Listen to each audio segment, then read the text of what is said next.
Welcome to the 2024 Braille Challenge Finals Awards Ceremony and Banquet.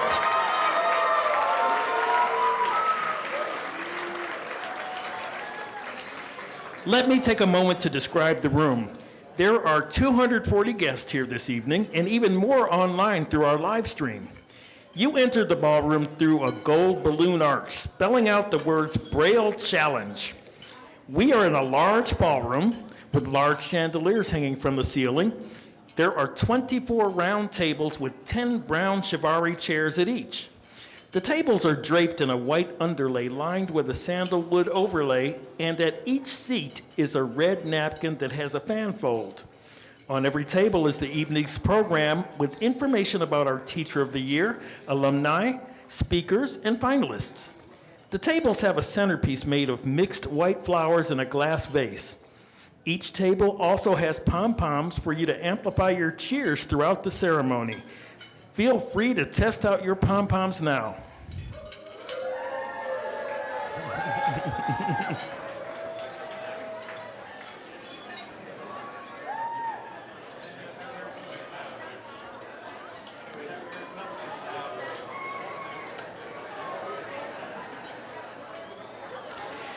The stage is located in the middle of the room toward the front.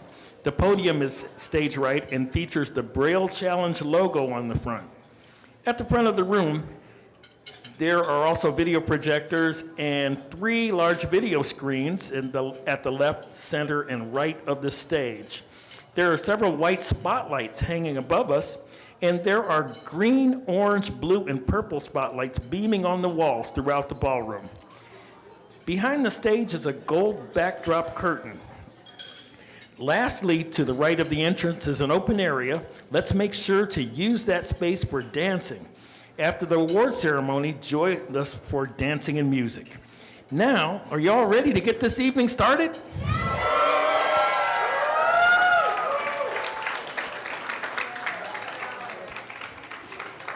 Here to open this evening's award ceremony is Lisa Lepore, Director of Braille Institute's award-winning library.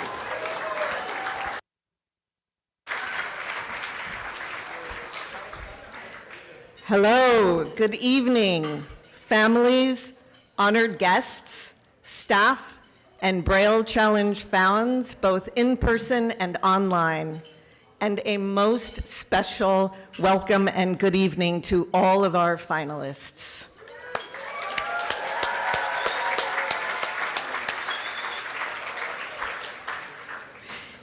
You are now part of a 24-year Braille Challenge legacy, using a code that was invented by a 15-year-old, Louis Braille, 200 years ago, and is as important today as it has ever been. In fact, Braille is so cool that NASA named an asteroid 9969 Braille in honor of Louis Braille and the Braille code. Reading and writing Braille is crucial. It opens really big doors that would otherwise be shut. It allows for opportunities and adventures and exciting challenges and makes the world accessible in essential ways. So here's to Braille literacy and to each finalist and each participant of the Braille Challenge 2024. Congratulations.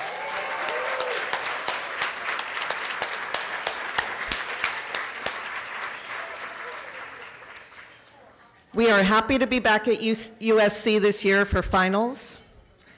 Throughout the year, regional coordinators and teachers of the visually impaired put on amazing Braille regional programs across the country.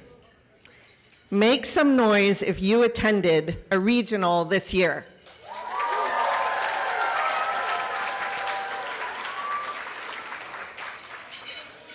Make some noise if you tested with your TVI. Right on.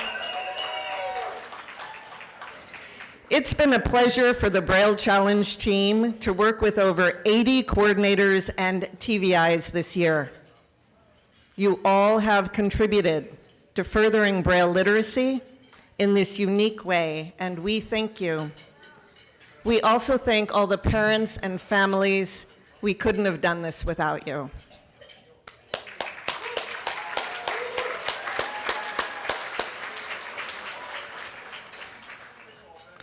And now I'd like to introduce this evening's Master of Ceremonies, Dr. Adam Wilton.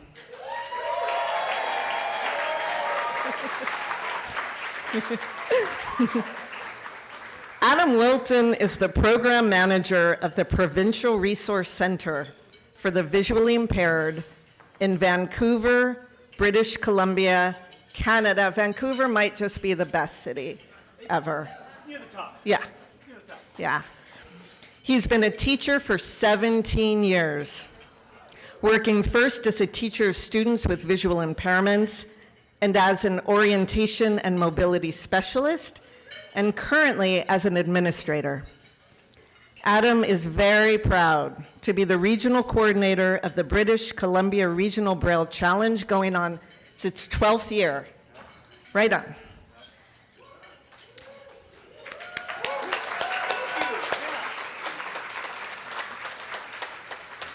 He's also a proud member of the National Advisory Committee for the Braille Challenge.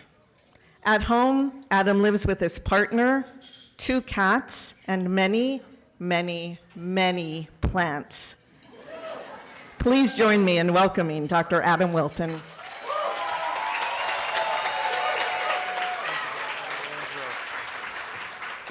Good evening, Braille Challenge. I'm going to start with a little poem that I wrote. This will hopefully make sense to most of you. Dot 5 R on. Are Y already full cell a GRT dot 5 T TN? If Y dot 5K, Y dot 5K. All right? Now, before I am removed from the stage, let me translate that for you. Right on. Are you all ready for a great time tonight? If you know, you know.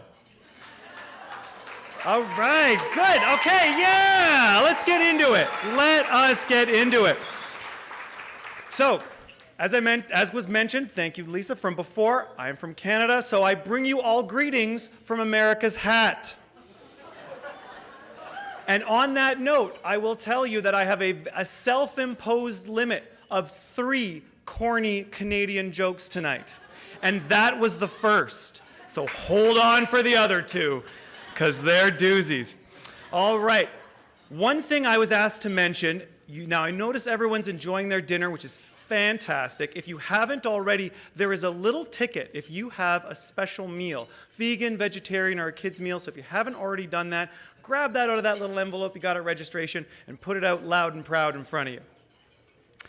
All right, now, before we go any further, I want to acknowledge a very special group. I would like to ask all of the scorers and proctors to stand up. Where are you, scorers and proctors? Let's get it. Yes, let's get it. Yes, let's hear it for them. Yes. Without this absolutely critical group, we would not be able to carry on with this awards ceremony. They keep us moving forward. Thank you. I should also mention, tonight's program is being streamed live on the Braille Institute YouTube channel. Hi, Mom and Dad, and if you can see this, I'm so happy you got the laptop working. So if everyone wants to wave at the camera at the front of the room and say hello. Hi, everybody at home. Hey, all right.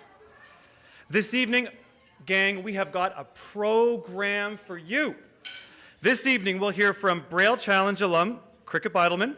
We'll honor the work of our teachers of students with visual impairments. We'll welcome our keynote speaker, Dr. Conchita Hernandez. And we'll celebrate you all, our Braille Challenge finalists. Woo! Yeah! Let's hear it for our finalists. Yes! I'm also very excited to mention that the Braille Challenge is being made into a documentary. Isn't that cool? Yeah! Love it. So we've got some filmmakers with us today. And you may notice that some of our finalists have been wearing small action cameras, in case you've been wondering what that apparatus is.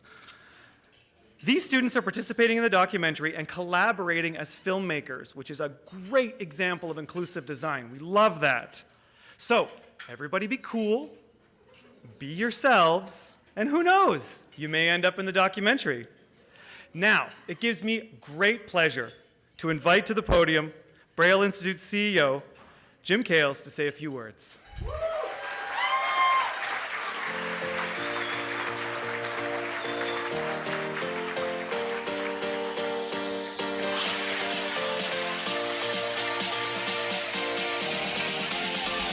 Good evening. Is everybody having a good time out there? Wow, okay, good. I have just been so honored the past 2 days to be a part of this event. This is my second Braille Challenge finals. Thank you. And here, each time, it's just a humbling experience to be a part with these incredible students, all these families, all of you. Let's give yourself another round of applause.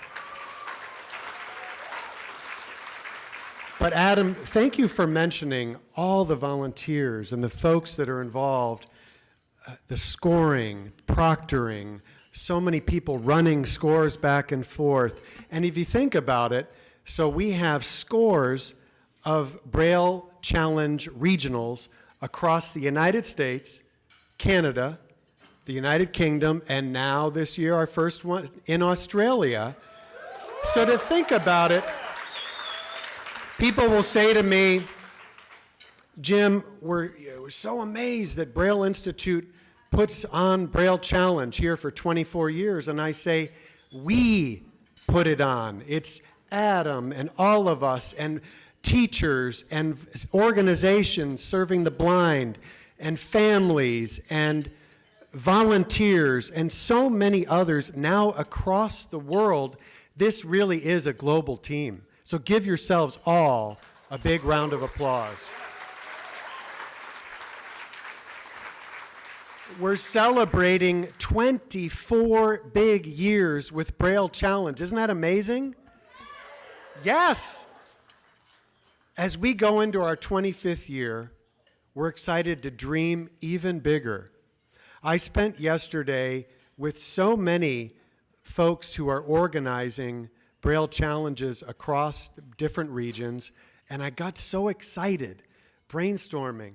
How could we bring it to even more places? Places like Mexico or India or Africa. And the thing I kept hearing from people is, we can do it. We can do it. This is possible. And so it is an honor to be with you all here tonight, and I get the pleasure of introducing some very special guests that I want to call out for all of you tonight. Okay? So the first person I want to recognize is a good friend of mine. He came all the way from Louisville, Kentucky, or Louisville, or Louisville, or Louisville, and his name is Craig Medor. Let's give him a big round of applause. Craig is our partner. He's the CEO of what's called APH, which stands for American Printing House for the Blind.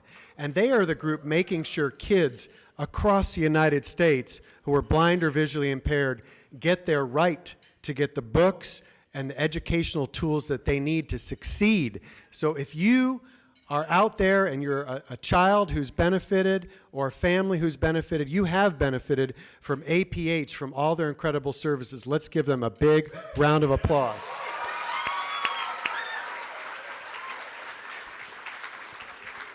APH is really excited, and we're really excited about their new Monarch tablet that they've developed in partnership with HumanWare, which is a tactile tablet which can do not only many, many lines of Braille, but also tactile graphics, really bringing this field into the next century. So, Craig, thank you for making the trip here, and welcome. The next person I'm going to recognize came a little bit farther than Louisville, and she came all the way from the United Kingdom. Her name is Sophie Locke, and she is from Woking High School in Woking, UK, which is outside of London. And here's something amazing about Sophie. So she's a teacher of visually impaired, and she runs the program for the visually impaired students at Woking High School. But she literally, in her own time, is putting on this Braille Challenge for the UK, and we just have to give her a huge round of applause.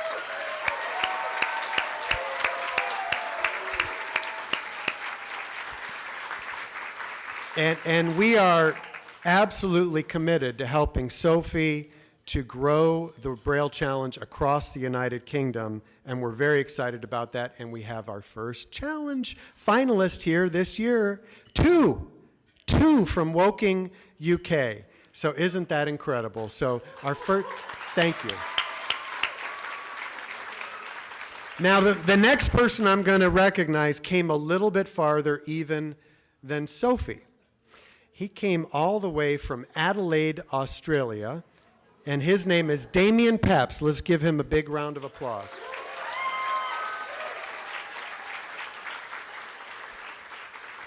So Damien runs an organization called See Differently in Adelaide. That's in the south of Australia. And he heard about Braille Challenge, and he said, how do we bring this to young people in Australia? So they did their first Braille Challenge, the first ever in Australia a month ago. They had 40 challengers in South Australia, and he said, next year we want to go across all of Australia. And he had the Minister of Education there this year. He did a great job. So, and I'll say the same thing I said to Sophie. We will help you grow across Australia. Welcome, Damien. Thank you.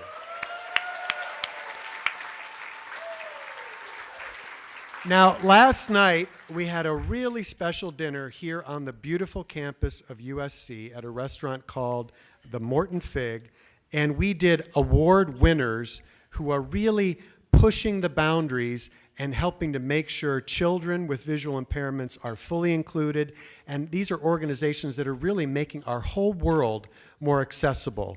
And I'm so proud of these organizations. We call this award, and it's the first year we've ever done this, our Community Hero Award. And the three winners were Mattel. You know Mattel, right? That's the toy company, great company. Partners for Pediatric Vision, another great organization, and the National Library Service for the Blind and Print Disabled. Let's give those award winners a big round of applause.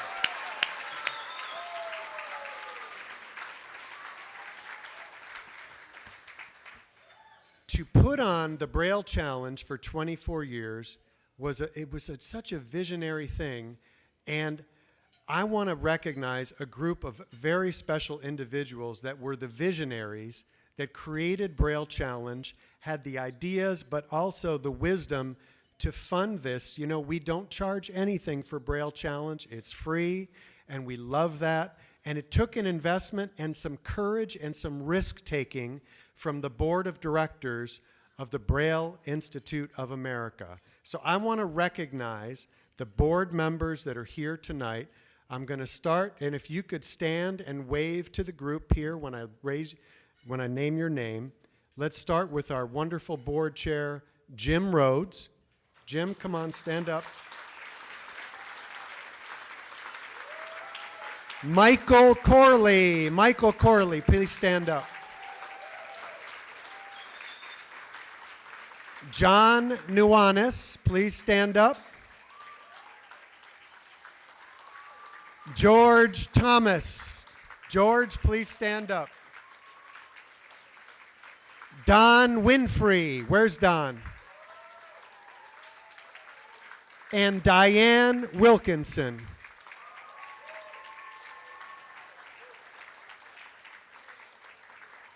Thank you to this incredible board of directors, and thank you for being here with us tonight. I also want to recognize members of my executive leadership team that are here tonight, and I'll read their names, and then let's give them a big round of applause. So we have Gary Jimenez, my VP of Philanthropy. Sandy Shin, VP of Marketing and Communications. Stand up, Sandy. Stand up, come on. And Joji Takeda. Where's Joji? All right. Isn't this an enthusiastic crowd? I love it. You know, the funny thing about Braille Challenge is it's supposed to be this challenge and competitive and cutthroat. And when I walked around today and we were walking, I saw Adam and we went to the varsity room and the junior varsity room. It was like a club. Folks were talking and laughing and having fun. This is the funnest competition I think there is out there. So I love that, and I love your enthusiasm here tonight. Now, I need to thank all of our program sponsors, and I'm going to start a huge shout out to our gold level sponsor, which is Waymo. Now, Waymo, not only are they a great sponsor, but they're working really hard to make sure that people who are blind, visually impaired, or disabled are fully included. Does everybody know what Waymo is? And if not, I'm going to tell you. So you've heard of Uber, you've heard of Lyft. Well, Waymo is a transportation company. It's being piloted in a few cities now, LA, San Francisco, and they're driverless cars. And the reason that's important is I have heard from many individuals who are blind that many times Uber or Lyft drivers, when they see a seeing eye dog, will drive on by. They don't want a dog in the car. And so that doesn't happen with Waymo. And so Waymo is really interested in making sure that their driverless cars are very, very accessible to everybody. So we're thrilled to have them as a sponsor. Thank you, Waymo.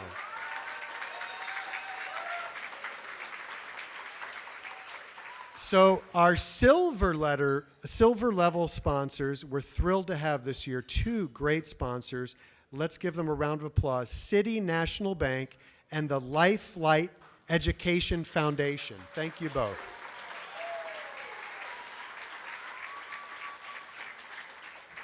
And lastly, our bronze sponsors, Bank of America, Delta Gamma Foundation, Lime, Sensi, and Vispero. Let's give them a round of applause.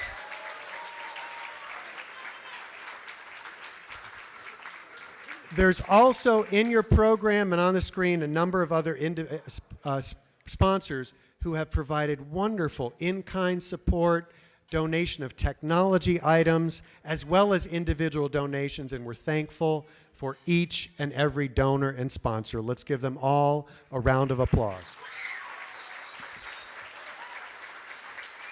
Okay, so we have a fun night here planned for everybody. We're going to hoot, we're going to holler, we're going to have a lot of fun, and I will be back up for some of our awards with our first place winners. So Adam, I'm turning it back over to you. Thank you all, everybody. Have a wonderful night.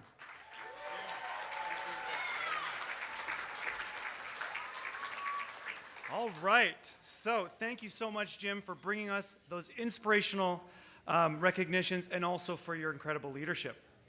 You know, I think it's fair to say that for all of us in the field, Braille Institute does incredible work. And it's also safe to say that you don't need to live in Southern California to feel like Braille Institute is both our professional and spiritual home. So thank you for that. We appreciate you. Appreciate Braille Institute. All right. I'd now love to introduce you to our keynote speaker. Now, gang, this is an incredible bio. I invite you to now join me on the journey. That is the bio of Dr. Conchita Hernandez. All right, yes. Dr. Conchita Hernandez Legorreta was born in Mexico and grew up in California. She advocates for the rights of blind children and their parents in the public school setting and in the United States and abroad through a lens of intersectionality focusing on social justice. Conchita received her bachelor's degree from St. Mary's College of California, majoring in international studies, Spanish, and history. Oh, that's quite a list. She went on to Louisiana Tech University, where she received her master's in teaching. with a focus on teaching blind students. As well, Conchita earned a master's certificate in working with deafblind students from Northern Illinois University. Conchita received a doctoral degree in special education with a focus on neuroscience from George Washington University. She is a Biden presidential appointee to the National Board for Educational Sciences. Conchita has been published in Future Reflections and Rooted in Rights. She keeps up with research in special education and serves as a peer reviewer on the Journal of Blindness, Innovation, and Research. Conchita conducts workshops on best practices for educators and professionals in the field of disability and advocacy in the United States and internationally. We're glad for that in Canada, let me tell you.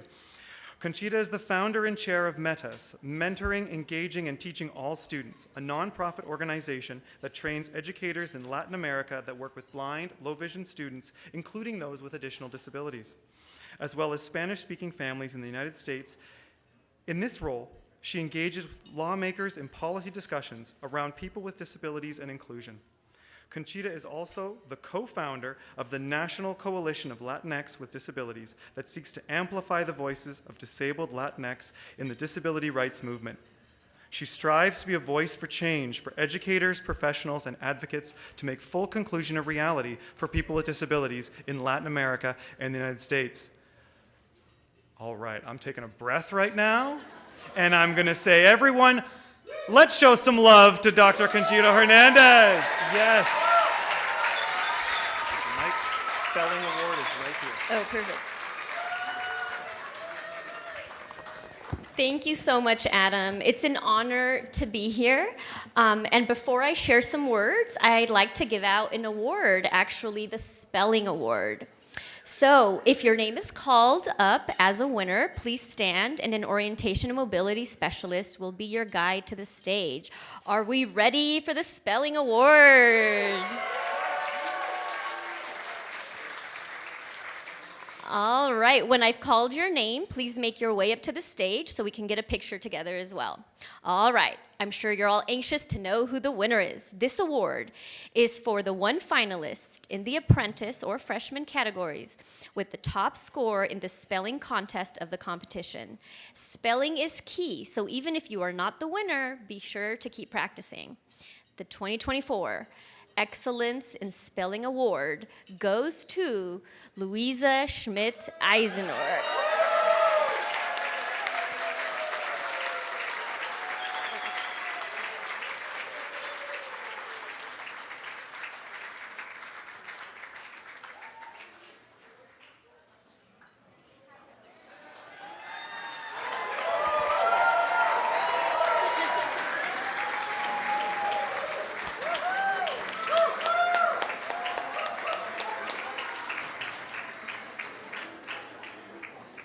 Louise, a second grader from Arlington, Virginia, enjoys spending time in nature in addition to reading and writing books, so much so that she aspires to become an author when she grows up.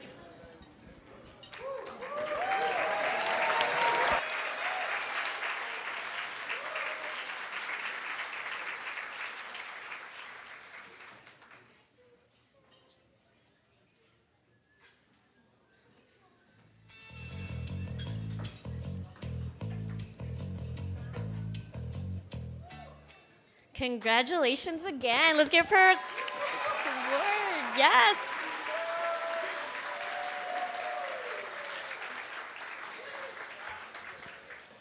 So before I get started, I want to describe my outfit a little bit. So I am wearing a necklace that is made out of Lego Braille bricks, and it says Braille Challenge. And my earrings say MD for Maryland, because we host our Braille Challenge in Maryland. And the skirt I am wearing has quotes from participants in our Maryland Regional Braille Challenge in Braille. And this was all a team effort. Lots of people helped put this outfit together. So thank you to all of them. Yes.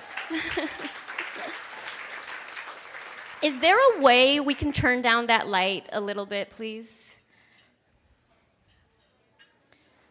Thank you so much. All right, it is such an honor to be here with you all today to celebrate everyone and all of your accomplishments. Students, the fact that you are here makes you a winner and a leader. Let's say congratulations to all the students.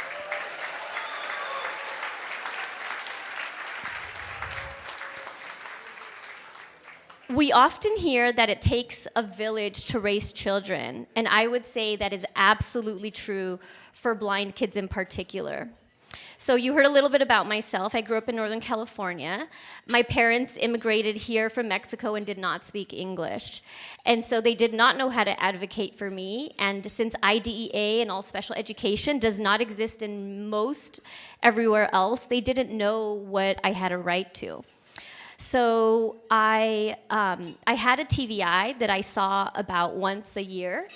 And I saw a mobility specialist one time. They determined that I didn't need to take orientation and mobility because I saw too much. I have no depth perception, by the way, so I just learned to like fall everywhere I went gracefully, which is not what the goal should be. But professionals determined that I was too sighted to learn Braille. They determined that I was too sighted to use a cane. And I still run into high school students this day that tell me they're doing the same thing. They're just kind of falling and figuring out how to do it, which is not okay. So I did end up going to college, and I struggled as I did not have the tools that I needed to be successful. I ended up having a blind professor my senior year in college who introduced me to the NFB, and I was able to meet other blind people for the first time ever. Other blind people are who taught me how to use a cane and how to feel pride in my blindness. Yes, let's give to all the blind people out there.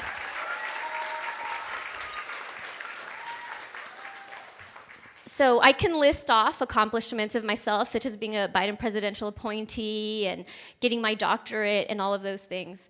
But I believe that my biggest accomplishment is finding power in who I am. And I'm a crier, by the way, so just know that now. Learning to harness my blindness and to be the most authentic person I can be. My confidence comes from the fact that I know that I am whole just the way I am. Yes.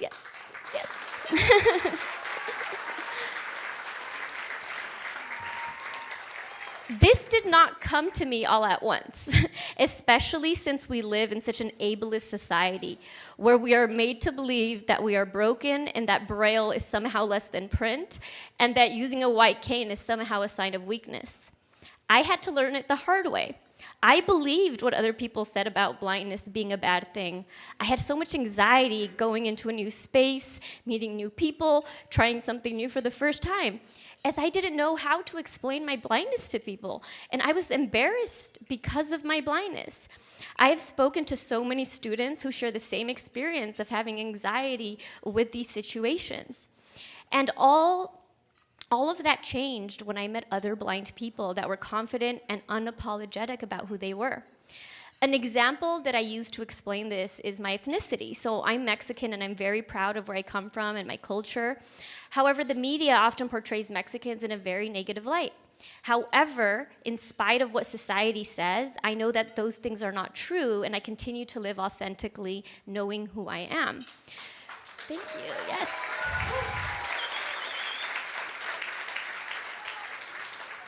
So I ask of you students, do the same.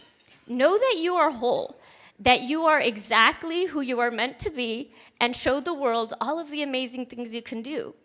I used to be so stressed out, knowing that every space I entered with my white cane, I was going to be stared at. There is nothing I can do about other people's attitudes and what other people believe. But I use the fact that I do stand out because people do notice when I walk into a room with a cane, and I just pretend like I'm running the wrong way. I have a very memorable name, and so people remember me. I've been in many, many spaces, the White House, national, international forums, and what I've learned is people don't care to learn about things that make you the same to everybody else. They want to know about those things that make you different. And to students, I am so excited to learn that each one of you and see what you will do after high school. The world needs your energy, yourself, and your creativity. You particularly need to be a part of our society. There has been nobody like you, and there will be nobody like you, and we need you. Do not let the world dim your light. Be you authentically. And what does living authentically look like for me? Well, I embraced all of who I am, including my blindness, so I became a teacher of blind students so that other blind kids could have better services than what I had. And I have been very fortunate to provide my expertise in many different areas. I was that adult that I needed as a child growing up. And now I am one of the experts in blindness and English learners across the country. I started a nonprofit in 2016 to support parents of blind children in Latin America and the United States, specifically that speak Spanish. We've connected over 1,000 families and professionals with resources, trainings, and information. In 2019, we won the Holman Prize, where we hosted a conference around blindness in Mexico. I also love to dance, those of you who know me. So I actually created a method to teach salsa dancing using the Braille cell. So when we do our little dancing, I can show you all a little lesson. And since you all already know Braille, you will be amazing experts.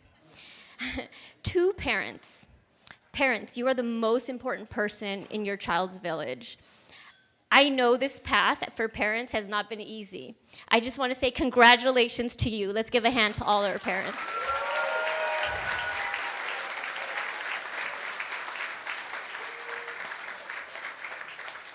It does take an extra level of support, encouragement, relentless spirit to make sure your child gets the education they deserve. I wish it was different. I wish it was easier. But we all know that as parents of blind children, you have to fight twice as hard to get what your children need. And I know it can be scary to let your children do things and to let them go to unfamiliar places being blind. I have traveled the world, and my mom still wants to hold my hand when I cross the street. So I know it can be a little difficult. However, the biggest gift you can give your child is to let go. It is to let them go out into the world and fall. As blind kids, we actually tend to fall less because regular activities are seen as too dangerous for us. I want to leave you parents with a quote by John Shedd. It states, "A ship in harbor is safe, but that is not what ships are meant for." Your children are the ships meant to go out into the world. Yes, to triumph, but also to get hurt. To win, but also to make mistakes.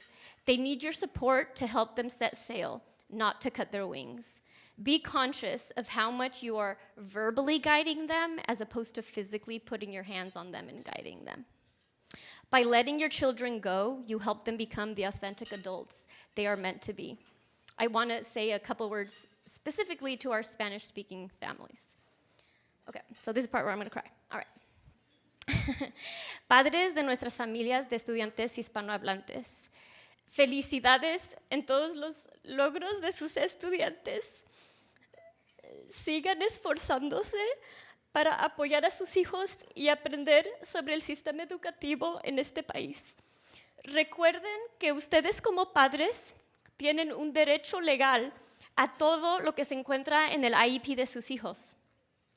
La escuela no les está haciendo ningún favor dándoles servicios. Este país nos da oportunidades como personas ciegas que no hay que desaprovechar. Yo pude ir a la universidad y tengo mi doctorado y tengo la educación más alta de toda mi familia por las oportunidades que existen a las personas ciegas como becas y programas como este. Dejen que sus hijos participen en todo y no les ayuden tanto, ¿eh? No les ayuden tanto. Gracias por todos sus sacrificios. Yeah.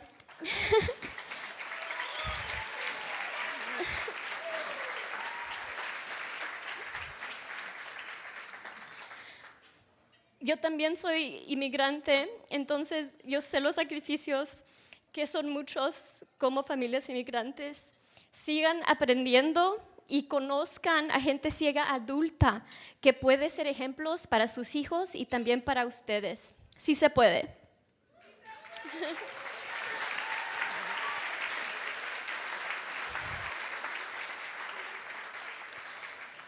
To educators. Educators, you are such an important part of this village. Remember, if you yourself are not blind or low vision, you are a tourist in the blind world. No matter how much you know, no matter how much you teach your students, you will never be able to relate in the way a blind person can. Introduce your students to blind role models and be aware of your limitations as a tourist in the country of the blind.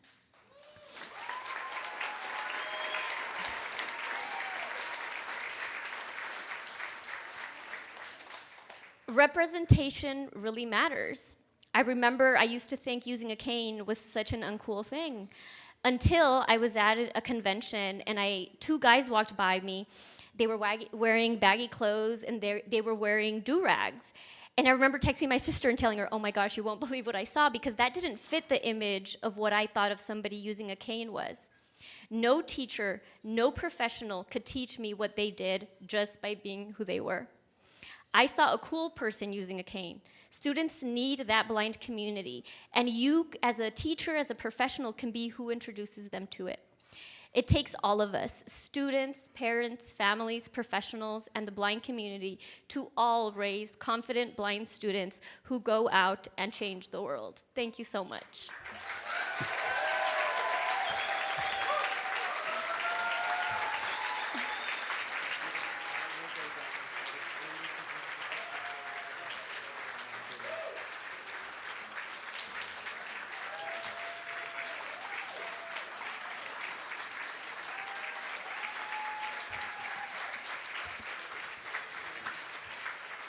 Wow. Wow. I would like it officially noted.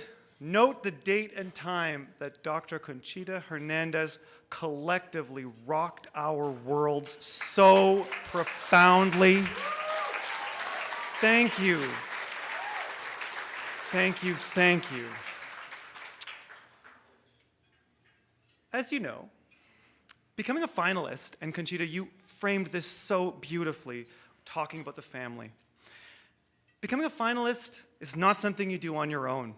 You have the support of your community, your family, your friends, and the team at the Braille Institute. This family support is often one that kind of rides in the background. It might be a little unsung, until now. Parents and guardians, you have encouraged your children to hone and master their Braille literacy skills. It's one of the major reasons why they're here tonight. And you've fostered a lifelong commitment to learning. We thank you.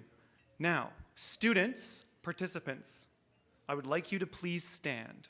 So if you participated in the Braille Challenge today, I'd like you to stand where you are. Yes, yes, and let's give it up. Yes!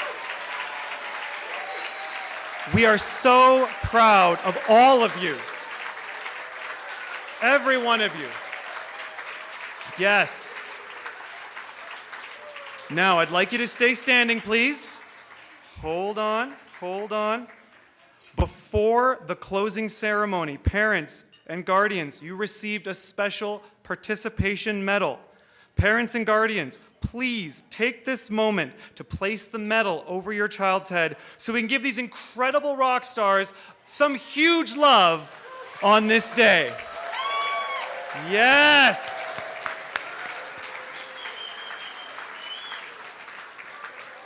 All right, let's get those medals on. Oh, everybody's looking sharp, very sharp. And parents and families, thank you all for being us here. You've been present, you're engaged right there, and your commitment is so evident. Let's give a huge round of applause for our parents and our families! Yes! Woo! Yes! All right, all right. Participants, you may now be seated. Thank you for indulging us in that. Appreciate it. In addition to the support of our families and our communities, we also have to acknowledge the special support of our teachers of students with visual impairments. Are you ready for our Teacher of the Year? Yes, let's get it. All right. This year's Teacher of the Year award goes to Lauren Ingersoll. Yes, Lauren. Lauren is no stranger to the Braille Institute. Lauren, over the years, you've supported us with proctoring, with scoring, and even had a few finalists of your own. Let me share some more about Lauren. I invite you again on another journey in the incredible bio of Lauren Ingersoll. Lauren's been a dedicated teacher of students with visual impairments for more than 21 years. Yes, yes. Lauren. Her passion is working with children to foster a love of Braille reading and writing. She holds a bachelor's degree in special education from Indiana State University. She has been the recipient of several awards, so not your first time to the rodeo, Lauren, yes, including being named Special Education Program Teacher of the Year by the San Diego County Office of Education in 2023, and she received the Outstanding Service in Special Education Award in 2017 and 2012 by the San Diego Council of Administrators of Special Education. Wow. Lauren's passion for Braille is embedded in her daily life and shows to the success of her students who participated in the Braille Challenge Regional and Finals. Lauren is the kind of teacher, colleague, and friend who's admired by all.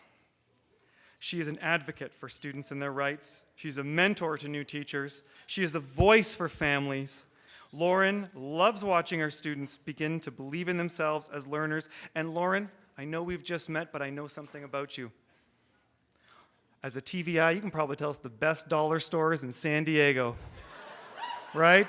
It's like the universal truth of TVIs. We know the best dollar stores. So, without further ado, please help me welcome Lauren Ingersoll to the stage.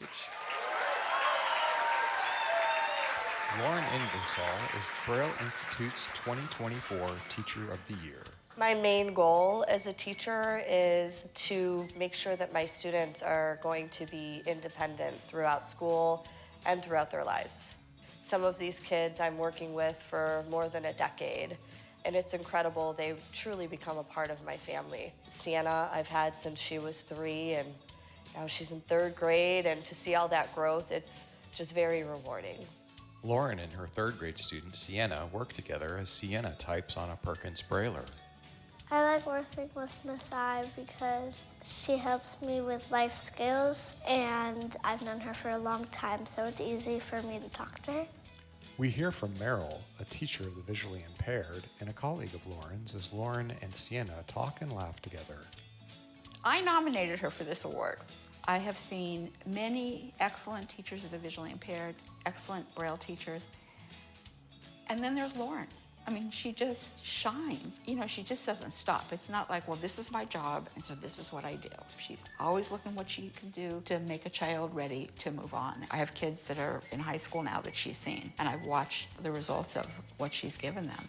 Lauren's high school student, Grace, talks about Lauren as she prepares cookies in a school kitchen area with another student named Xavier. I have known Miss Ingersoll since I was in 2nd grade, and she has drastically helped me to accomplish my schoolwork and even my hobbies as well. Miss Ingersoll means to me the future because she teaches me everything that I need to know. And she is like a friend. She will help me if I'm having a hard time and let me know that it's gonna be okay. Without her, I wouldn't have the independent living skills and the assistive technology skills that I have today. So I'm very thankful that she's helped me. Grace pulls her cookies out of the oven as we hear from her mother, Julie. Miss Ingersoll really genuinely cares about not only the educational aspects of her job, but making sure that her students feel supported and like a regular kid, building self-confidence, self-esteem. We mentioned that Grace is fearful of getting burned, and so at home that was a little bit challenging. Lauren is like, not a big deal. I've got this, we can bake cookies, and Grace can take them in and out of the oven. Tanya, another TVI colleague of Lauren's, speaks about Lauren as they play Uno with Grace and Xavier. I believe she deserves the award because she goes above and beyond.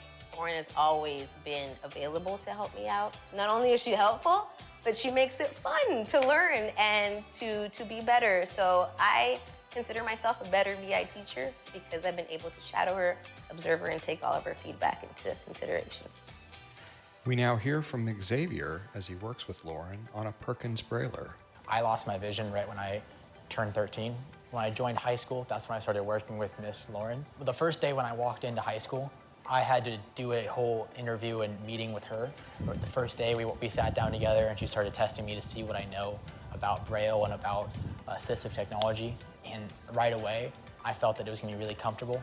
I knew that these were going to be the next 4 years I was going to have the same person. So I was really hoping it was going to work out, and it ended up being awesome. Sienna works on an assignment with JAWS enabled on a computer while Lauren watches on. I want my students to be living their best lives in 10 years. Whatever it is that they want, I want for them. I want them to be living independently. I want them to be working jobs. But they've taught me how to teach them better. And so they've taught me flexibility.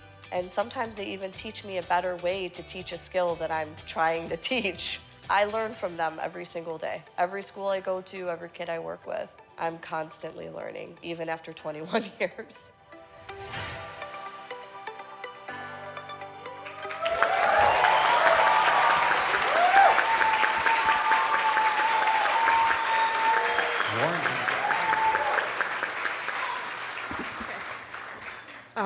I'm a little bit more emotional than I expected to be tonight, so I apologize. I'm going to try to keep this short and sweet because while this is such a huge privilege for me, tonight is really about these amazing competitors in this room. I know we're all anxiously awaiting to hear the results of today's competition. First, I want to thank Braille Institute for this tremendous honor. Even though I'm standing here, it still seems surreal to me. I also want to thank my coworkers. It's my team that enables me to be the best teacher I can be. Tanya, Angela, and Libby, I want to thank you guys for pushing me to be a better teacher every day.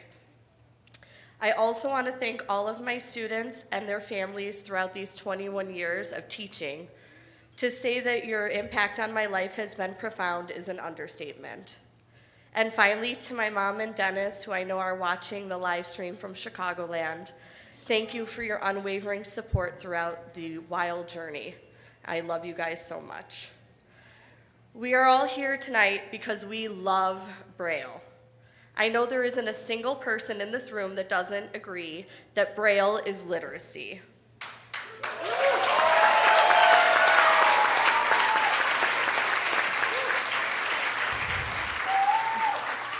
Braille literacy is about empowerment, independence, and inclusion.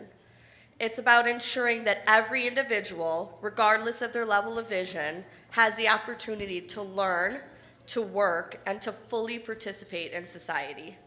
By equipping our students with Braille literacy skills, we are opening doors to a wide range of careers and ensuring that they have the same opportunities for success as their sighted peers. And what better way to motivate students than the Braille Challenge? The Braille Challenge is such a special time. I love to proctor it, I love to score it, and I love watching it bring a community together. The Braille Challenge motivates students all year long to put in the hard work. It instills confidence, but more importantly, it gives them time to be with their peers. The Braille Challenge is not just about the competition, it's about the connections made along the way. Congratulations to all the competitors and their families. I hope that this weekend has been as magical for all of you as it has been for me. Thank you. I'm gonna go pass out. As Teacher of the Year, Lauren will receive a Brailliant BI-20X, a smart and compact 20-cell refreshable Braille display, courtesy of Humanware. Also, a Dot Pad, a tactile graphics display courtesy of Dot Inc., as well as a cash award made possible from dedicated donors.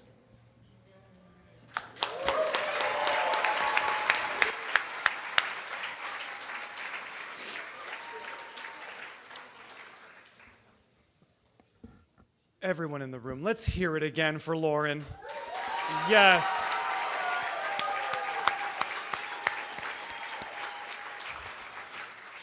All these incredible presenters tonight. I'm having trouble standing up at this podium.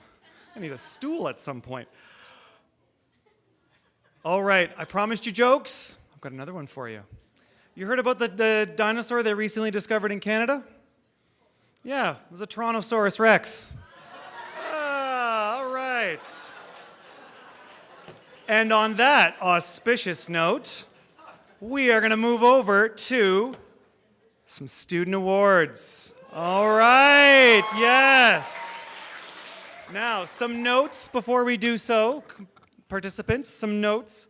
All awardees will need to come up to the stage to have their photo taken with the presenter. And we would love for this to continue to be a safe and elegant affair.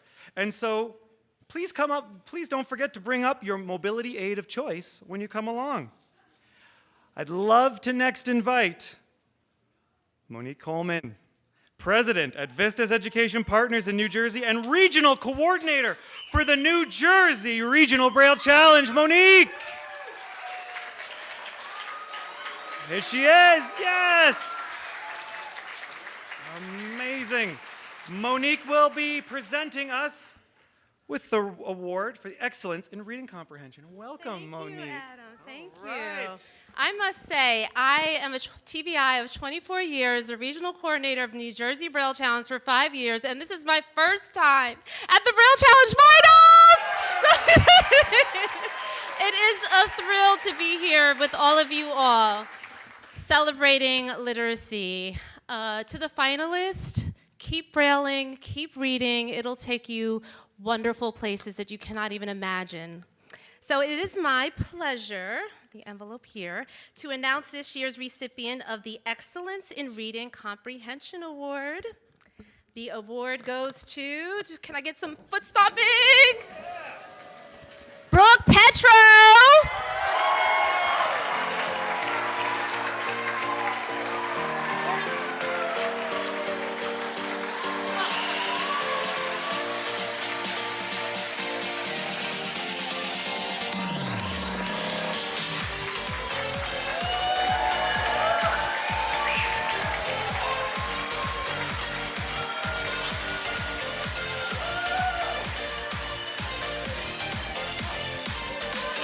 Brooke is an 11th grader from Leawood, Kansas.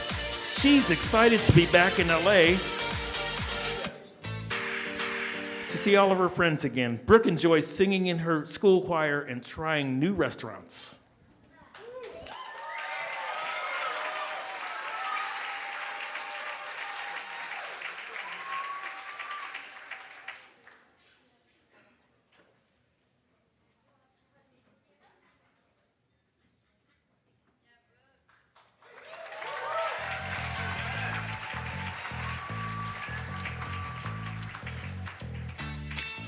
All right. Thank you, Monique, and congratulations, Brooke. Huge achievement, yes. All right, I have the great pleasure of not awarding anything. I don't award anything, gang. I just bring up incredible people who are going to be awarding. So, I'd like to invite Braille Institute's National Programs Operation Coordinator, Danny Olvera, and National Program Specialist, Rosie Silverio. Let's give them a round of applause. Show them some love as they're coming up here. Yes!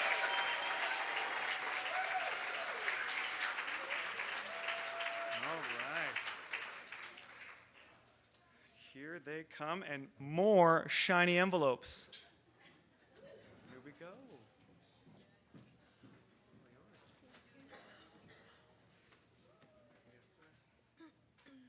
Hello, everybody. It is our great privilege to announce our third place winners for tonight. And we will start with our apprentice third place. Oh, these are sealed pretty good.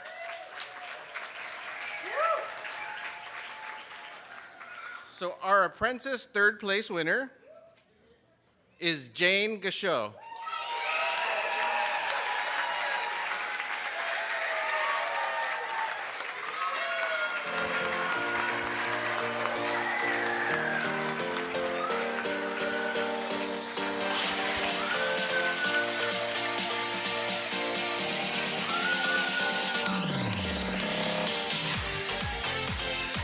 Jane is a second grader from St. Charles, Missouri, and is a first-time Braille Challenge finalist. During her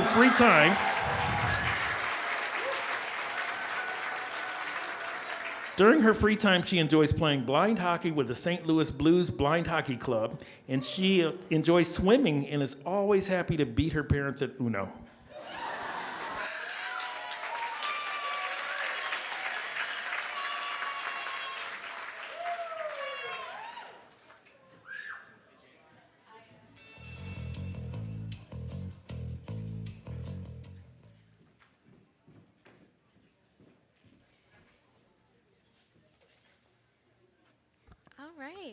And next up, I'll be announcing our freshman third place winner.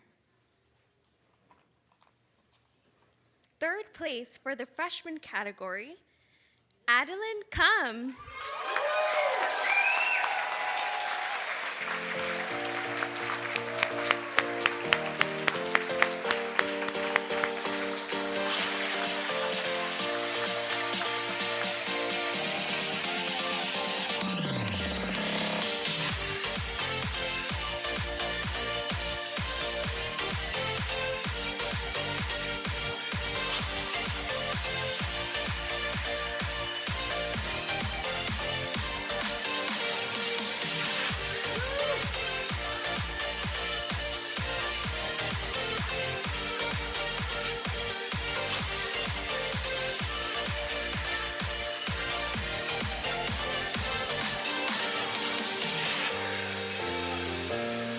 Adeline is a third grader from Nebraska. She is excited to go to California to attend the Braille Challenge for the second time, and she's excited about summer vacation. She loves to go camping and swimming.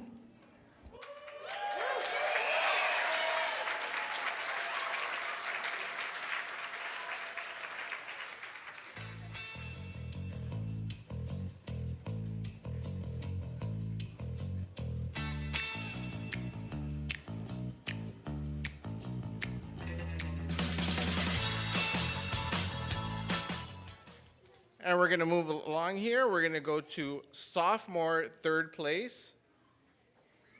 Sophomore third place is Emma Stamper.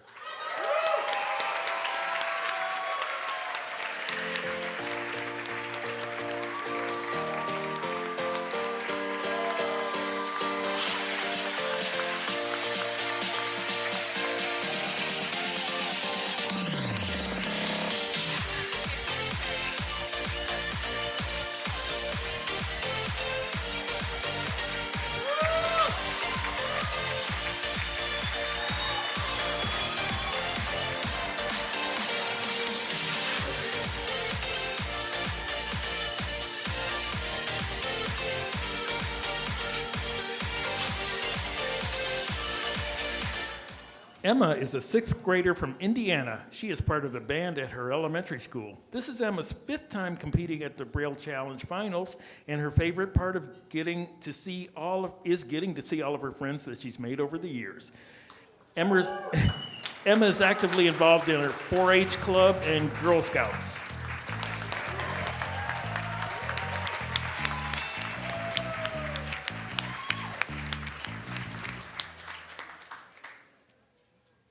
Okay, and next up, I'll be announcing our junior varsity third place winner. Third place in the JV category is Leo DeSantis.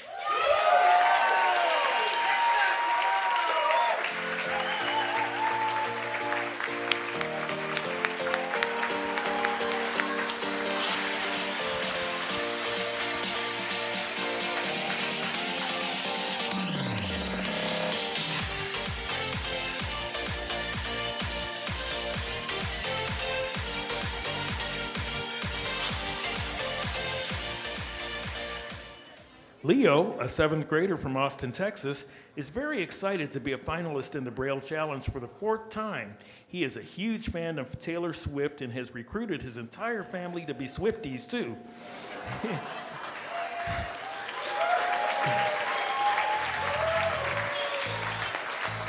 Leo enjoys learning about technology, writing, and playing piano, and also has an amazing cat named Galaxy.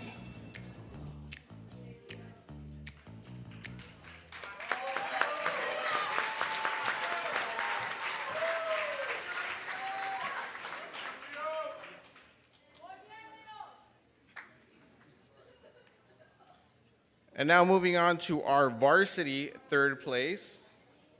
How about a round of applause for all our third place winners here so far? So, our varsity third place winner is Lin Wu.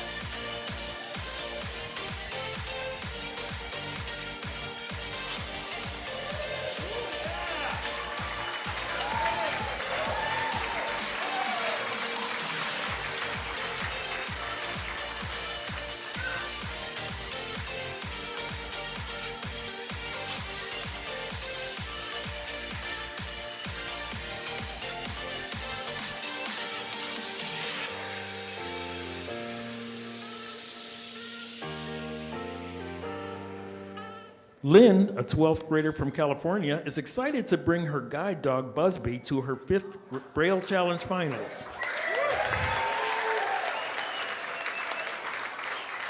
After high school, Lynn will attend Stanford University to major in computer science and economics.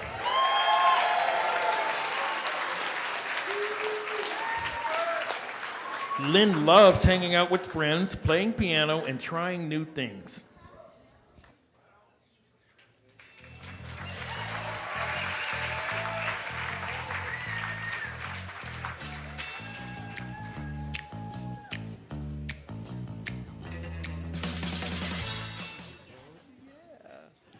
All right, I know your hands must hurt, but you know what? Let's keep it going. A round of applause for all of our third place winners. Yes. Yes. All right, and thank you so much, Danny and Rosie, and for all of the work you bring to this incredible event. Thank you. All right, well, let's keep this party rolling, gang. Yeah, I'd like you to put your hands together for two absolutely key people. First is our regional coordinator all the way from across the pond, Sophie Locke, who leads our UK regional. Sophie, where are you? Let's get you. All right, we need Sophie. And next, and joining her, is the resource specialist at the Braille Institute, Jackie Garcia, who's been with Braille for 24 years. Jackie, Sophie.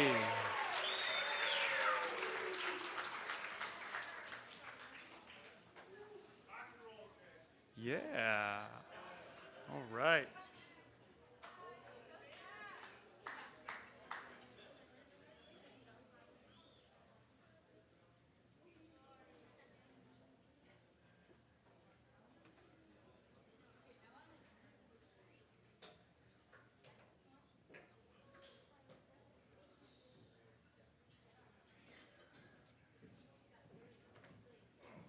Welcome, welcome. Your envelope is right here. Sophie Locke. Yep. Thank you, Adam. Thank you. Yep. So a few years ago, Braille Institute, in collaboration with Kevin and Beth Vetterman, created a special award in recognition of their son, Harley, who had made it to finals in multiple times in the past years. The Harley Fetterman Award for Excellence in Charts and Graphs, named after his favorite contest, honors his spirit and his love of Braille. We are happy to announce that the recipient of the Harley Fetterman Award will receive a monetary gift as part of their first place finish. When you hear your name, please make your way to the stage. The Harley Fetterman Award for Excellence in Charts and Graphs goes to, are you ready? Ooh. Christopher Morgan. Yeah!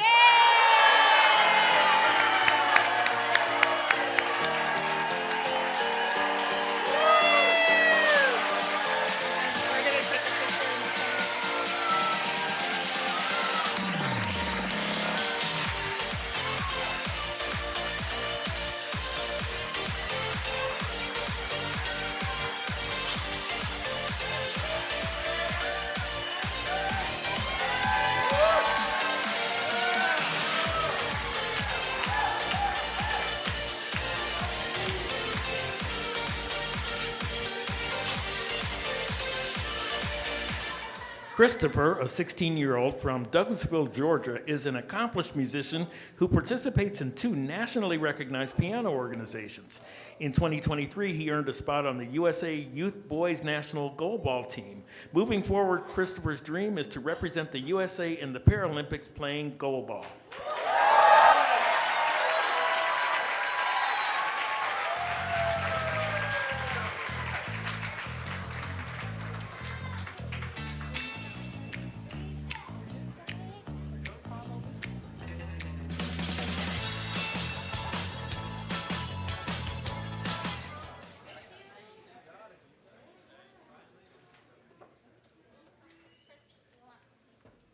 All right, congratulations again. Huge, huge award. All right, and thank you so much, Sophie and Jackie. All right, next up, I would love to welcome to the stage Tiffany Zhao. Yeah, just here for Tiffany, yes. You might remember Tiffany if she seems a bit familiar. She was last year's alumni speaker. And this year, Tiffany will be joining us to share some information about a program that she's working on with the Braille Institute. Tiffany, welcome.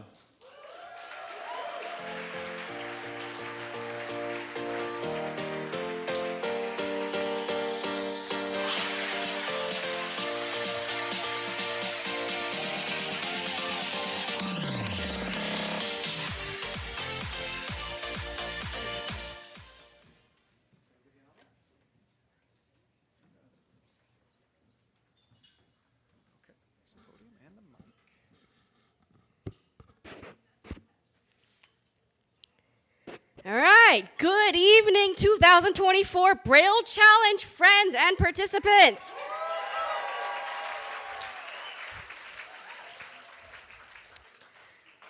Tonight, it is my pleasure and honor to introduce everyone, both in person here and online, to a very exciting new initiative being launched by the Braille Institute Library and National Services. Starting this fall, we will be rolling out the Braille Challenge Writing Workshops. These are virtual Braille-focused discussion groups for rising 10th, 11th, and 12th graders.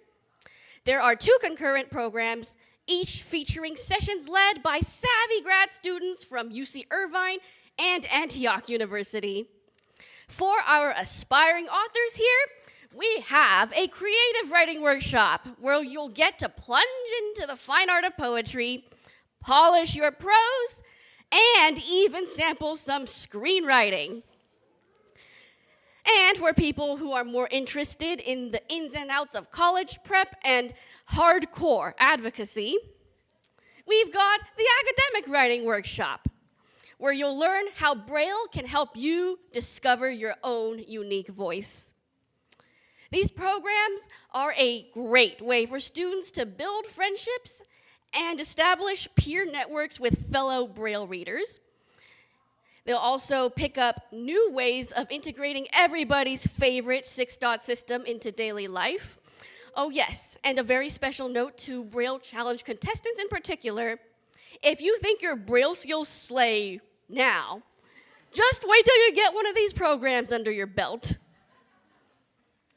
Our initial pilot will be specifically for students in the USA, but we hope that in the near future, we'll be able to include all our friends from the UK, Australia, and Canada as well. Woo!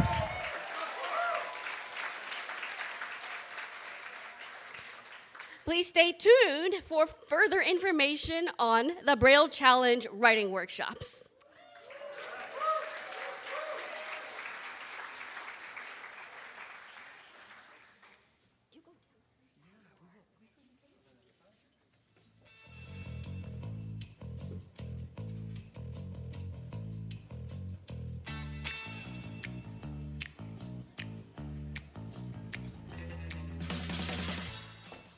Thank you so much. That is an incredible initiative, and I cannot wait, selfishly, for it to come to Canada.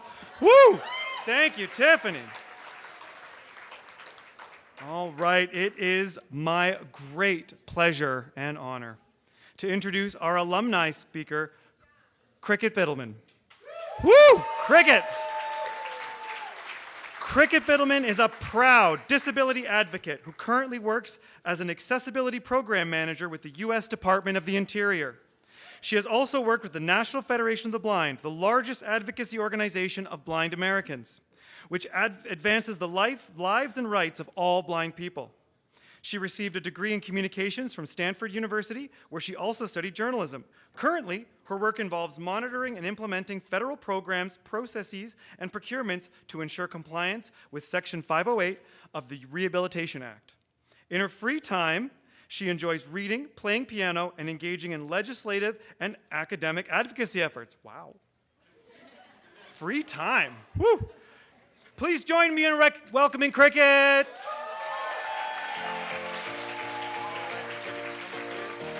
Mic for you here. Wow, good evening, everyone. I'm so excited to be here. My last Braille Challenge was in 2017, and in the many years since then, I have come to appreciate this competition even more for the community and the family that is created here. And speaking of family, I would like to thank Dan and Karen Smith for being here with me tonight. I love you so much, and I'm so glad that you could come out here.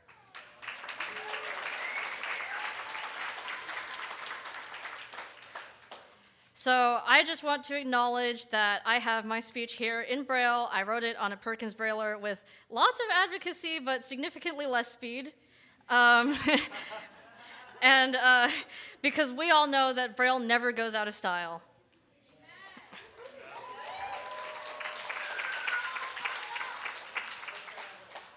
So students, I know we're on edge waiting for the next awards here, but just stay tuned because I will need your help with something in a couple of minutes. There is a wonder in reading Braille that the sighted will never know, to touch words and to have them touch you back. While I agree with this quote from blind entrepreneur and philanthropist Jim Fiebig, I think there's so much more to it than that. Braille doesn't just evoke emotion. It opens up a whole new world of opportunity. Dr. Abraham Nemeth, another blind person, was told that instead of pursuing his dream, he should go into psychology because it was a career field that wasn't very visual. I have many issues with this. First, psychology actually can be very visual. More importantly, Dr. Nemeth wanted to be a mathematician.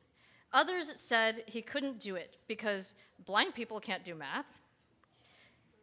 No, I imagine Dr. Nemeth saying, blind people can be very successful in math. It's just not accessible to us yet. There is a happy ending to this story for all blind people. In 1952, Dr. Nemeth created the Nemeth Code for Mathematics and Science Notation, which is a code that helps make STEM careers much more accessible for blind people everywhere. He knew what he wanted to do, and he made the path for himself and for others. So students, what do you want to be when you grow up? Just shout out some answers. All right, lots of lawyers in the audience. If you had asked me that when I was younger, I would have said that I wanted to be the world's youngest Supreme Court justice. Oh wait, there's more. A lawyer, a musician, Stevie Wonder's apprentice, a voice actor, all good things that I did want to do at the time, but all things that were not very visual. I had never met blind STEM professionals. I didn't know that things like chemistry were viable and safe options for me. I was always steered toward completely non-visual careers, so my options were limited and my expectations of myself were lower. Later, though, I got to connect with Dr. Nemeth through postcards. He told me to have high expectations, to push the boundaries of what others thought I could accomplish. Despite that, I thought maybe he was a genius, but that I should still pursue what others told me would be good and viable careers for a blind woman. In my freshman year of high school, I connected with physics and I loved it. I still had not met any blind professionals, but I had a sighted teacher who constantly told me to dream big and to pursue my dreams. Physics was truly fascinating and was the ambitious goal that I needed and loved. And also, I was a rebellious teenager. I felt the urge to go against the established wisdom of what I thought and others thought that I could accomplish. While in the end, I did not go into physics, I still keep it close to my heart. It's the subject that taught me to raise my own expectations of myself and not to tolerate what others thought and what others' low expectations were. That's something that I would love for parents and students to take away from this. Even if your kids don't don't end up being rocket scientists, although they certainly could be. It is important to let them find their own way. Don't let yourself or your child be held back by what society thinks blind people can or cannot do. As Dr. Nemeth said, expect from a blind child what you would expect from a sighted child. And if there isn't a path yet, you can make one. Students, when I asked what you wanted to be when you grow up, I heard lots of lawyers. What additional answers might you have given if you had examples of blind people doing more visual careers? You don't have to answer that, just think about it. What opportunities might you be dismissing because you haven't had a blind mentor in that field? Now, some people would quote like Aristotle or someone, a philosopher. I'm instead going to quote one of my favorite musicals, which is Wicked. There's a song called Defying Gravity that really speaks to me, and one of my favorite lines is, "I'm through accepting limits because someone says they're so. Some things I cannot change, but till I try, I'll never know." To me, this embodies the experience of blind people. We break barriers, we raise expectations, and we shatter the glass ceilings of other expectations and doubts. Dr. Nemeth wasn't supposed to be a mathematician. He not only became one, but also ensured that other blind people after him can do it too. Maybe it seems impossible to be a pilot, but in the not too distant future, I guarantee that blind people will be flying those friendly skies. When it comes to employment, so often no should mean not yet. You don't have to be Dr. Nemeth. You just have to dream big. Find your own physics. Support is so important. Find someone who has high expectations of you, who encourages you, tells you that it's good to break the mold, and then break it and find out what your opportunities really are. Thank you very much.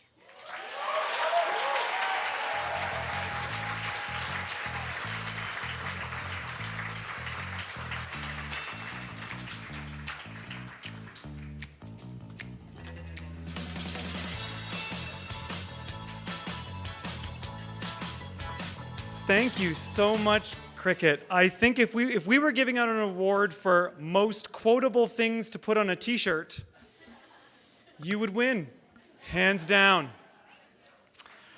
Thank you, thank you. Yes, let's give it up again, Cricket. Thank you for those incredible words. We love hearing from our alumni. I know, speaking personally, it's always one of my favorite parts of this ceremony. Okay, so who's ready for more winners? Yeah! All right.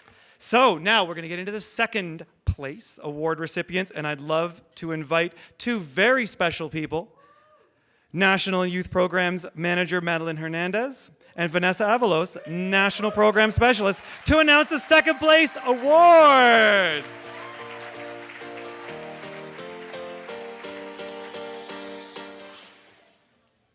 Good evening, everyone. It's always such a joy to be at Braille Challenge and a great honor to announce the awards. Vanessa and I would like to congratulate each of the finalists and acknowledge all of the hard work you all put in to be here this evening. Well done to all of you.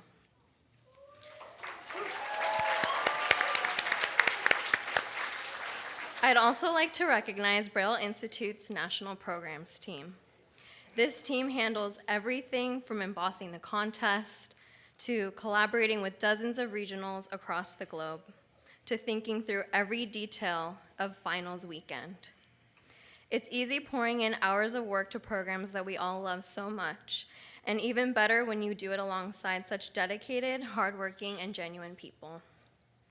Vanessa, Rosie, Jackie, Kim, Danny, and our director, Rachel, what a pleasure it is to work with each of you in promoting Braille literacy on an international scale.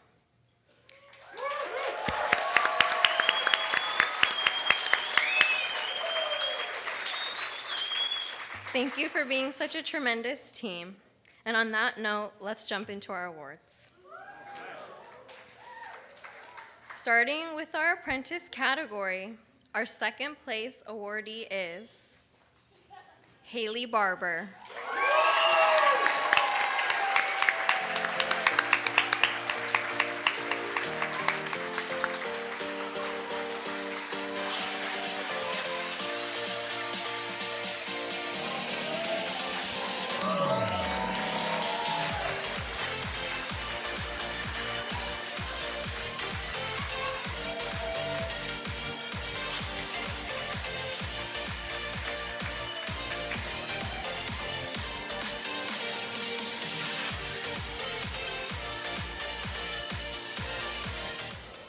Haley is a second grader in Orlando, Florida, who enjoys writing short stories and listening to audiobooks, specifically the Harry Potter series.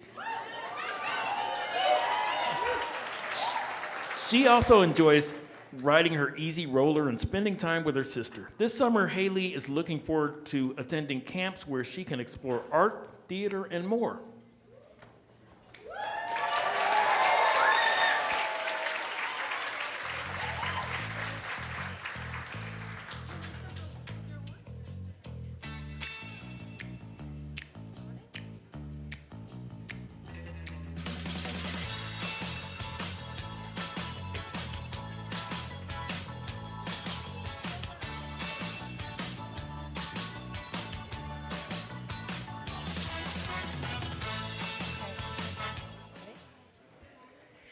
And now for our freshman category second place award.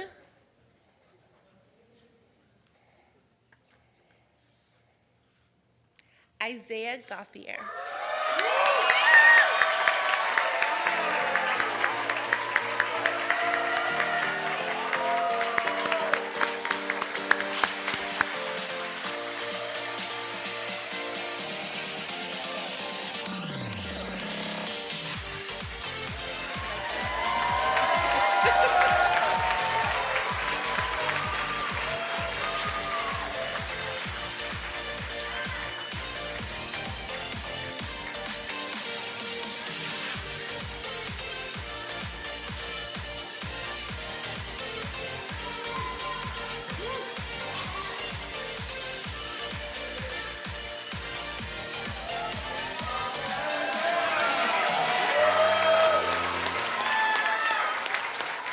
Isaiah, who joins us from Saskatchewan, Canada, can be described as eager and empathetic. Isaiah has two older brothers. The phrase, "I can't," is hardly ever found in his vocabulary. He enjoys kayaking, curling, and anything hockey related. When Isaiah grows up, he'd like to be the next blind hockey Gretzky and a color commentator.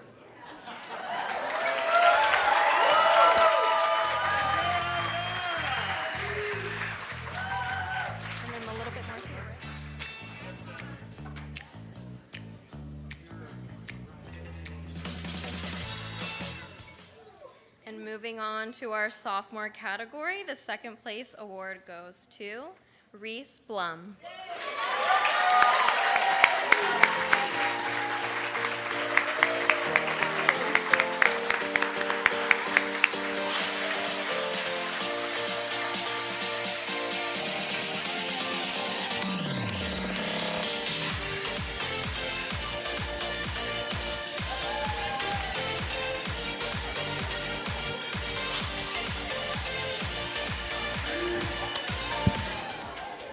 Reese is a sixth grader from Raleigh, North Carolina, who is a third-time Braille Challenge finalist.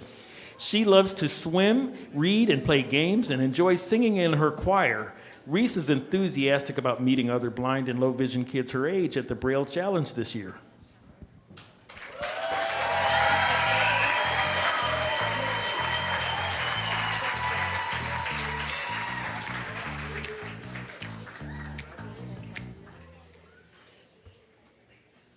And congratulations to our junior varsity second place award recipient,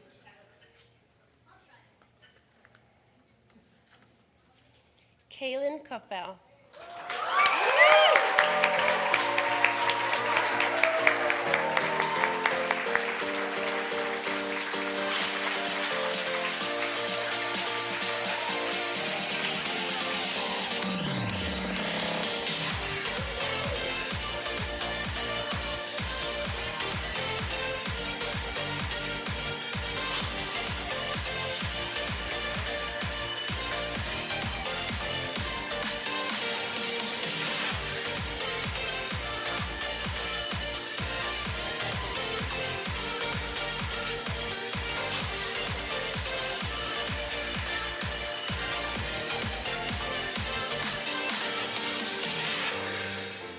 Kaylin, an eighth grader from Woodlands, Texas, is a third-time Braille Challenge finalist. She spends her free time reading, cooking, and performing in the choir. Kaylin has a deep love for all animals and is planning on raising sheep for FFA next school year.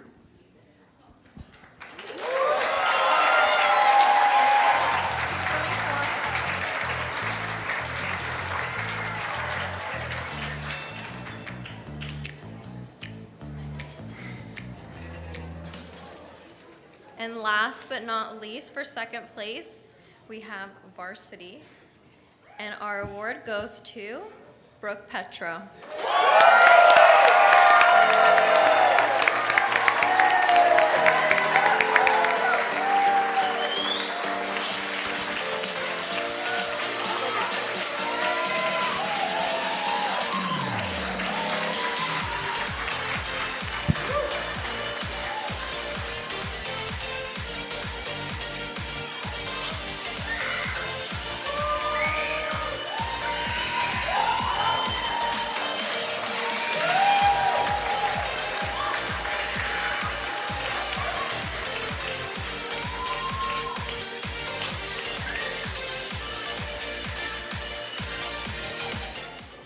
Brooke's favorite singer is Fiona Apple. Brooke hopes to be able to play piano as well as Fiona someday.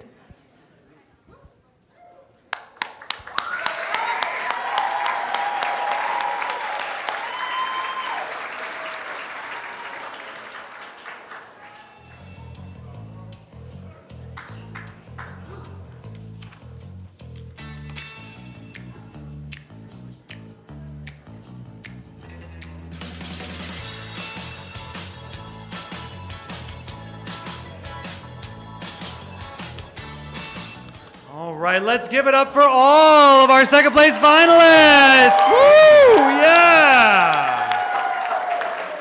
Okay. I've got a very special treat for you all next. Please help me welcome to the stage Braille Institute's Vice President of Marketing and Communications, Sandy Shin. Let's get it up here, yeah.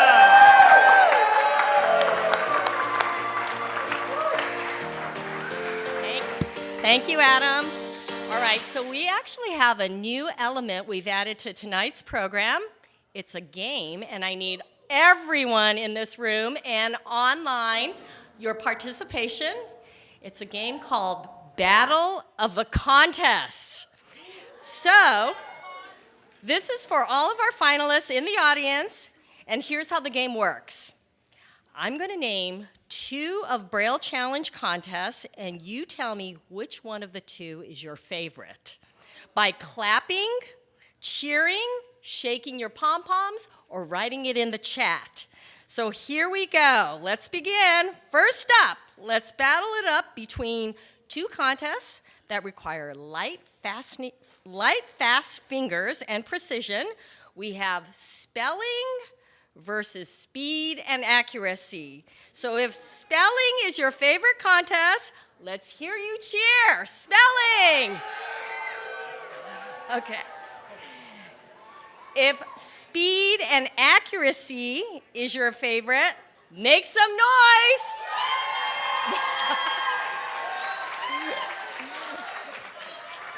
Okay, it sounds like speed and accuracy is the favorite of the 2. Okay, next round. Let's have charts and graphs face off against reading comprehension. If charts and graph is your favorite, let's hear it. Now, if reading comprehension gets you most pumped up, let's hear you cheer.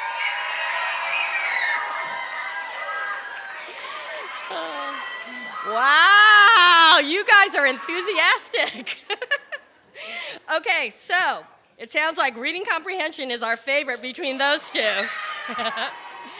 All right, so for our final round, we have 3 contests battling it out. Proofreading, speed and accuracy, and reading comprehension. So let's hear it for proofreading. Okay.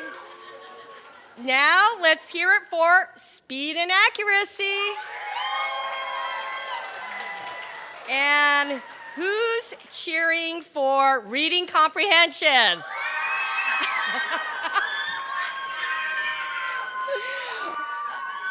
I think we clearly have a winner. It's reading comprehension is your ultimate favorite. All right, great job, everybody. Thank you.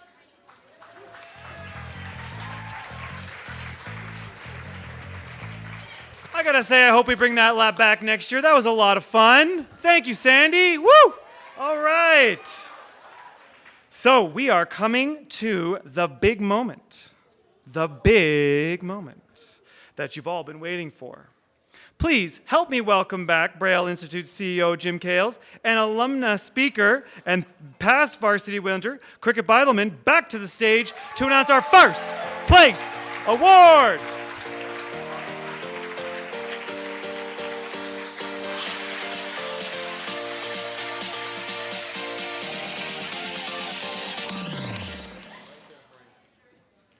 Wow. Cricket, you did such a fantastic job speaking, and who would think we'd be here awarding our first place winners. Do you think anybody's interested in hearing this? Well, that didn't sound that... So. Are you sure you want to hear the first place winners? Okay. That's a yes. Cricket, are you ready? These are all brailled for you. And we have the apprenticed first place winner. I have it in the envelope in my hands. I'm going to hand the card to Cricket and then move the mic over to Cricket. And you will read that out. And are you ready? Louise Schmidt Eisenhower.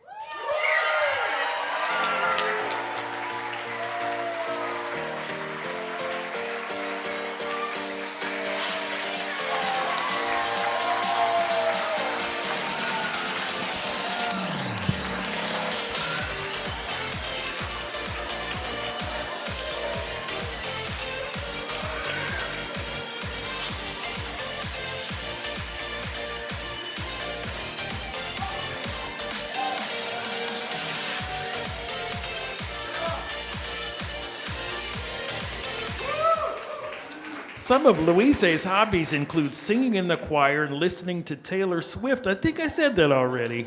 Anyway, here it is again.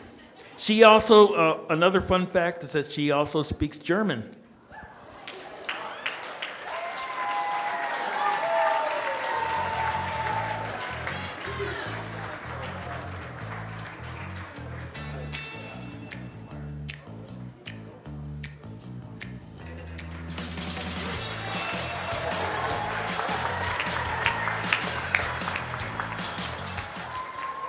Wow.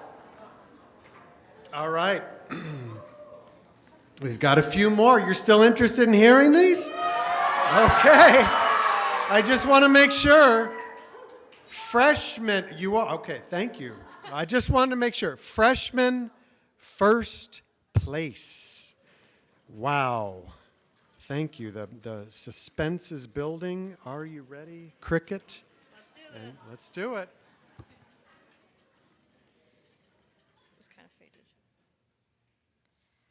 Luke Fechtel.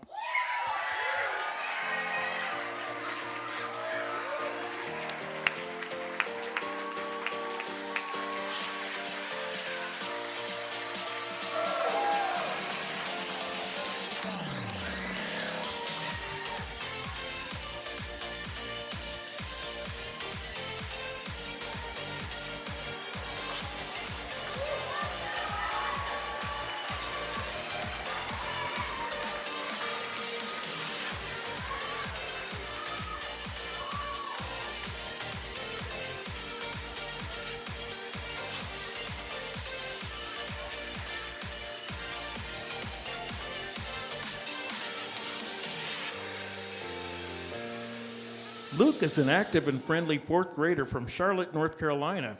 He has an older sister, Janie, a younger brother, Jack, and a dog named Baxter. His hobbies include running and playing piano. In Luke's spare time, he enjoys learning fascinating facts about cars.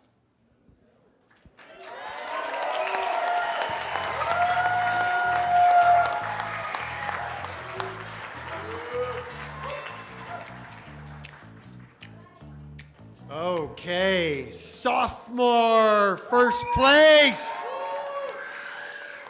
Let's get some going here. This is sophomore first place. Are you ready, Cricket? Yeah, let's do All right, let's do it. Haley Shea.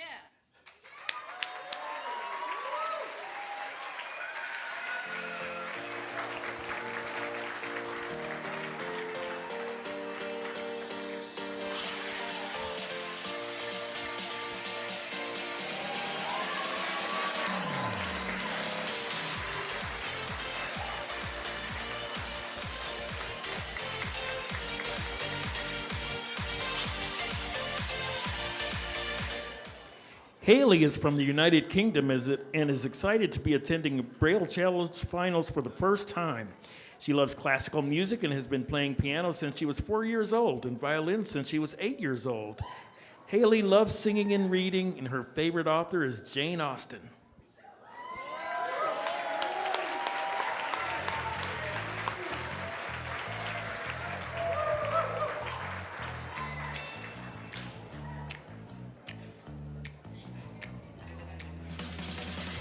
Two more to go. Junior varsity, first place, cricket, here we go. Salome Cummins.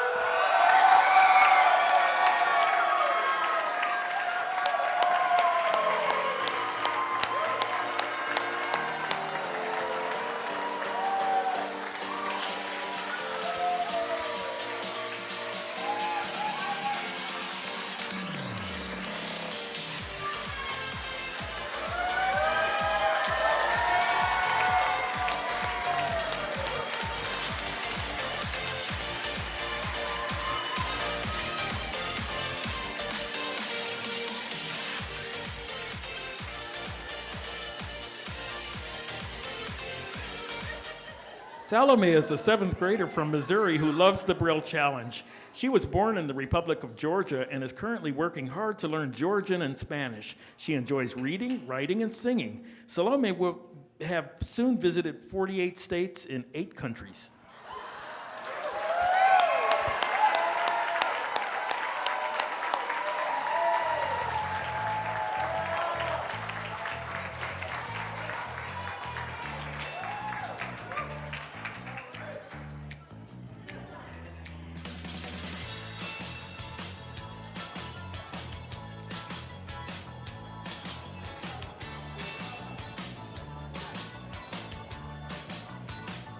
So cricket, we've got one more. Are we sure everybody wants to hear this one? This is varsity first place. Woo! I don't know about you, but I'm sweating. I'm a little nervous. This is the big one here. It's also warm here. And it is, but boy, here we go. Are you ready? Nathan Deeds.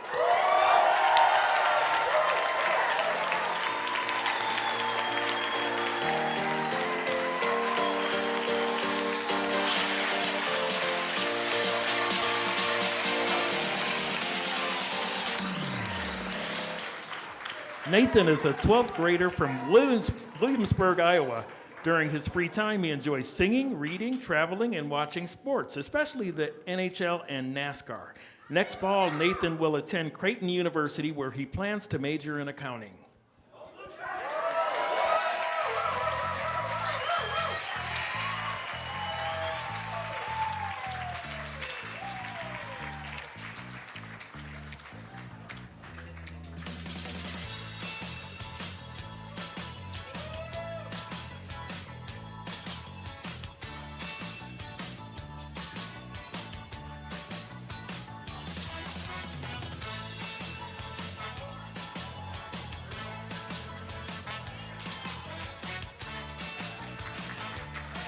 All right. Thank you, Jim. Thank you, Cricket. Let's give it up for our first place finalists. Yeah. All right. Shake those pom-poms. Shake everything. Shake everything for those finalists. Yes. Yeah. Woo. All right.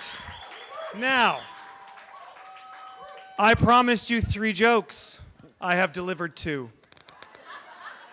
Let me round us out here with one more. So, hey, did you hear about the skeleton who went to the hockey game? You know, his favorite part was the Zamboni? All right. What an incredible evening celebrating 24 years of promoting, supporting, and finding incredible joy in Braille literacy. Am I right? Yes, yes. We continue through the Braille Challenge and through all of your efforts at home and in your communities to show the world that Braille literacy matters. Yes, thank you. And winners, some notes. Winners, we would like you to all come over to the step and repeat area in the foyer. That's just in the room behind us where you came in for some group photos. Also, parents of winners, don't forget you need to complete a W-2. I'm Canadian, I don't even know what that is, but it sounds important. Lastly, the beautiful floral arrangements that are on the table are up for grabs, so please, if you'd like to take one, be our guest. Thank you to everyone for joining us online. Thank you, Internet. We love you tonight. Thank you, Internet. Yes. And to all of you, there's dancing in the back. We're going to go shake everything. Good night. Woo!